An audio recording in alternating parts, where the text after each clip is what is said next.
Hello students, welcome back to Standard 7 Mathematics Digital class. In the previous video, we learned some rules of indices and solved problems based on those rules. Now we are going to learn how to write very large or very small numbers in standard form. So first of all, what is standard form? Answer to this question is standard form of any number is the way of writing it in which the first digit is either 1 or in between 1 to 10. That is, it is less than 10, followed by zeros to the power of 10. For example,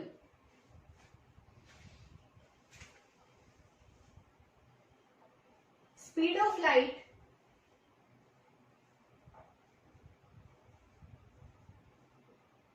that is 3 followed by 8 zeros. Meter per second. Now you can see this is a large number. So to write this number in standard form, if I put decimal at the end of this number, then to move this decimal to the rightmost of 3, that is in between 3 and this 0, I have to move 8 places as these zeros are 8. As we know, while writing any number in standard form, there must be one digit to the left of decimal. So, this number in standard form can be written as 3.0, that is 3 only, multiplied by zeros to the power of 10. So how many zeros are there? Yes, 8 zeros. So multiplied by 10 raised to the power 8 meter per second.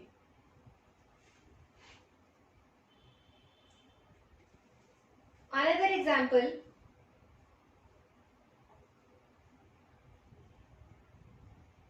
Distance between the sun and the moon, that is 15 followed by 10 zeros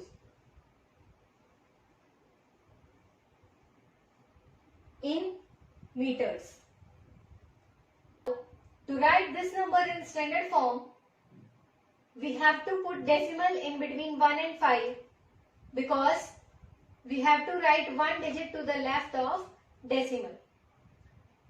So counting from right, we have to move 11 places, that is 10 zeros and 5. Total 11 places we have to move. So in standard form it can be written as 1.5 multiplied by 10 raised to the power 11, because we have to move 11 places to put decimal in between 1 and 5 or decimal to the left of 5. So this is the standard form of this number. Now come to page number 48 of your textbook. See second example. The diameter of an oxygen atom is given below in millimeters. This is the diameter. This is 0.013 times 356 millimeters. As you can see, this number lies in between 0 and 1. This is very small number. To write this number in expanded form, the digit to the left of decimal should either be 1 or in between 1 to 10. So we have to move this decimal to the rightmost of 3, or this number can be written as 356 divided by these zeros to the power of 10 10 raised to the power 13. Or to write decimal after 3, it can be written as 3.56 divided by 10 raised to the power 14 equals to 3.56 multiplied by 10 raised to the power minus 14. Or simply we can see, to move this decimal to the rightmost of 3, we have to move 14 places. 13 zeros and 3. So 14 places. So this number in standard form can be written as 3.56 multiplied by 10 raised to the power minus 14 millimeters. So when moving to the right, the exponents are negative. So we can conclude that large numbers are expressed in standard form using positive exponents and small numbers are expressed in standard form using negative exponents. Similarly, you can solve other examples. As we have studied, if a number is multiplied by itself, then the product is the square of that number. For example,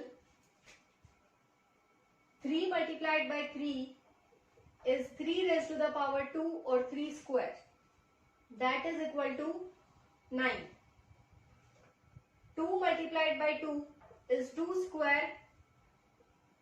That is 4. So 4 and 9, or 1 multiplied by 1, that is 1 square or 1. So 1, 4, 9. These numbers are perfect squares. So can you tell me why 5 is not a perfect square? Let's see. If I take 3 rows and 3 columns, each divided into 3 squares of unit length, then there will be total 9 squares. You can see 3 plus 3 plus 3, total 9 squares. If I find the area of this square, as you can see, side of this square is 1 plus 1 plus 1, 3 centimeter. So area will be side into side, that is 3 centimeter multiplied by 3 centimeter, that is 9 centimeter squares. Similarly, if I take 2 rows and 2 columns, each divided into 2 squares of unit length, that is this one square.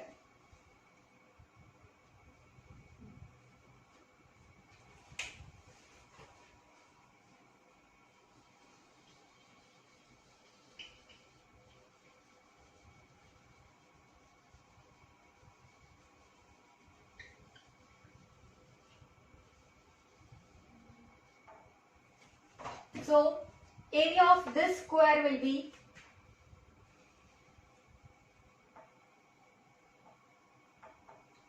2 centimeter multiplied by 2 centimeter, that is 4 centimeter square. So all the numbers that can be shown in the form of squares like this are perfect squares. We have learned squares. Now inverse of square is square root. For example, 9 multiplied by 9 is 9 square equals to 81. If I move from right to left, then square root of 81 is 9. This is the symbol to represent square root, known as radical sign. Now tell me, what is minus 9 multiplied by minus 9? Yes, it is 9 square, as the product of two negative numbers is a positive number, and it is 81. So we can say square root of 81 is 9 and minus 9. So we can conclude that there are two integral squares of a perfect square. Square roots by prime factorization method. For example, 144. To find square root of 144 by the method of prime factors, first dividing it by 2 because 2 is the first prime number.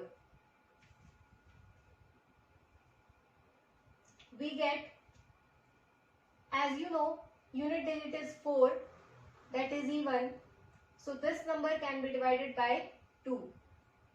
So you must know the divisibility rules to find square roots by prime factorization method. We get 72. Now again unit digit is 2, that is even. So again dividing it by 2, we get 36. Now again it can be divided by 2 and we get 18.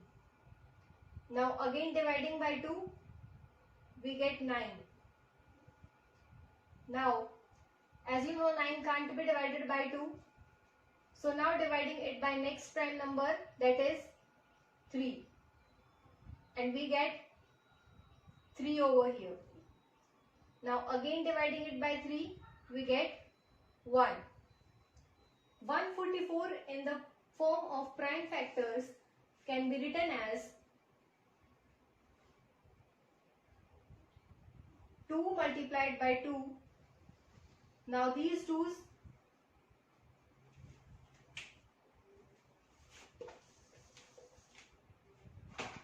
Now 144 in the form of prime factors can be written as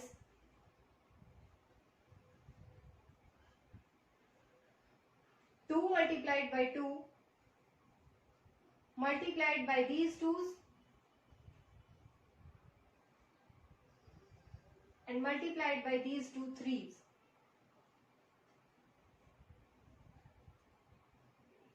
Or it is equal to 2 multiplied by 2 is 2 square and 3 multiplied by 3 is 3 square. Now in the form of square root, basically square root of a positive number in the form of its exponents can be shown as 144 raised to the power 1 by 2. As we know, square root is the inverse of square. So inverse of square is 1 by 2. Now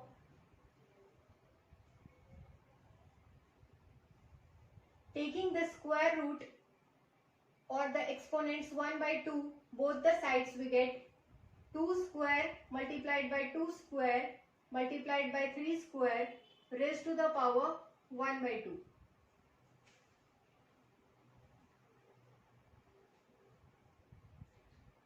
Now this is in the form of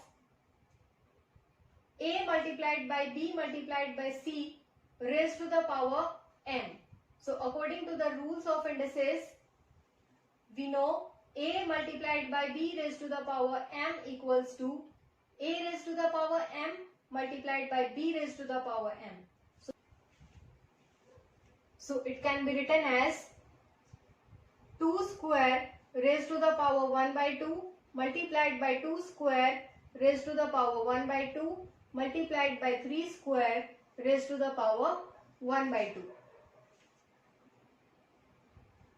Now 2 square raised to the power 1 by 2 is in the form of a raised to the power m raised to the power n. And according to the rule of indices, that is a raised to the power m raised to the power n equals to 2 raised to the power mn. That is 2 raised to the power 2 multiplied by 1 by 2 or 2 divided by 2, and we get 1 over here. So it can be written as 2 raised to the power 1 and 3 raised to the power 2 raised to the power 1 by 2 is 3 raised to the power 2 multiplied by 1 by 2, and it is again 3 raised to the power 1. So root 144 equals to multiplied by 2 multiplied by 3. Because the first power of any number is the number itself. So, this is equal to 12. Or we can say square root of 144 is 12. Now come to practice set 30 on page number 50 of your textbook. Question is, find the square root. Come to the fifth part, that is 1089. Now we are going to find the square root of 1089 by prime factorization method. So, first dividing it by the first prime number, that is 2. As you can see, unit digit is 9. So this number is not divisible by 2. Now the next prime number, that is 3. So what is the divisibility rule for 3? Yes, if sum of digits is divisible by 3, then the number is also divisible by 3. So dividing it by 3, we get 363. Now again, dividing it by 3, as 3 plus 6 plus 3 is 12. We get 121. Now can this number be again divided by 3? No, because 2 plus 1 is 4, which is not divisible by 3. So the next prime number, that is 5. Any number can be divided by 5 if the unit digit is either 0 or 5. So not divisible by 5. Now the next prime number, that is 7. What is the divisibility rule? Yes, multiply the unit digit by 2 and then subtract from rest of the number. So 2 multiplied by 1 is 2 and subtracting from 12 we get 10, which is not divisible by 7. So next prime number is, yes, 11. 9 is not a prime number because it has 3 as its factor other than 1 and 9. So dividing it by 11, what is the divisibility rule? Yes, difference of sum of even and odd pairs. So even pair is 2 and odd pairs 1 and 1. So its difference is 2 minus 2, that is 0. So it can be divided by 11 and we get 11. Now again dividing it by 11, we get 1. Now 1089 in the form of product of prime numbers can be written as, taking these factors down,